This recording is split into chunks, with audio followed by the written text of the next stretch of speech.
Kaleshwaram project అక్రమాలపై విచారణ speed అందుకుంది. 3 బ్యారేజీల్లో పనిచేసిన ఇంజనీర్లందరినీ 1 బై 1 పిలిచి ప్రశ్నల వర్షం కురిపించబోతోంది.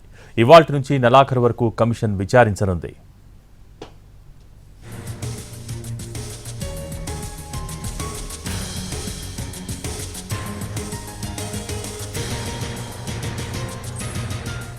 కాళేశ్వరం ఎత్తిపోతల్లోని బ్యారేజీలపై న్యాయ విచారణ నిర్వహిస్తున్న జస్టిస్ పీసీ ఘోష్ కమిషన్ దర్యాప్తులో దూకుడు పెంచింది.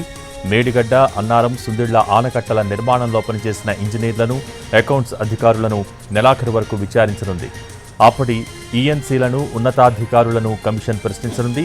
దాదాపుగా 40కి పైగా ఇంజనీర్లకు నోటీసులు ఇస్తారని సమాచారం. ఈ క్రమంలో అన్ని నివేదికలు ఇవ్వాలని నీటిపారుదల శాఖను కమిషన్ ఆదేశించింది. బ్యారేజీల నిర్మాణానికి సంబంధించిన ప్లేస్మెంట్ రిజిస్టర్, మేస్మెంట్ బుక్లను కూడా తీసుకురావాలని కమిషన్ ఇంజనీర్లకు ఆదేశాలు జారీ చేసింది. విచారణ సమయంలో కమిషన్ను తప్పుదోవ పట్టించినా, నేరపూరితంగా వ్యవహరించినా వారిపై అవినీతి నిరోధక చట్టం కింద కేసులు నమోదు చేయాలని, భవిష్యత్తులో ప్రమోషన్స్ కూడా ఇవ్వవద్దని ప్రభుత్వానికి సిఫార్సు చేసే ఆలోచనలో కమిషన్ ఉన్నట్టు తెలిపింది. తుది నివేదిక ఇవ్వాలని విజిలెన్స్ విభాగానికి ఆదేశాలు జారీ అయ్యాయి. కాళేశ్వరం నివేదిక ఆధారంగా కాగ్ అధికారుల నుంచి కూడా వివరాలు తీసుకోనున్నట్టు కమిషన్ తెలిపింది.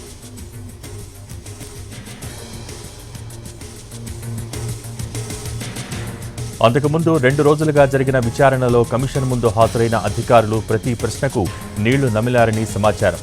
క్వాలిటీ కంట్రోల్ ఇంజనీర్లు సరిగ్గా జవాబు చెప్పలేకపోయారని తెలిసింది. సదరు అధికారులపై కమిషన్ పీసీ ఘోష్ సీరియస్ అయ్యారని సమాచారం. Dam safety authority, central design అధికారులు కూడా సరైన సమాధానాలు చెప్పలేక ఇబ్బంది పడ్డారు. 3 బ్యారేజీల నిర్మాణానికి ముందు మాన్సూన్ రిపోర్ట్ ఇవ్వలేదని కమిషన్ వెల్లడించింది.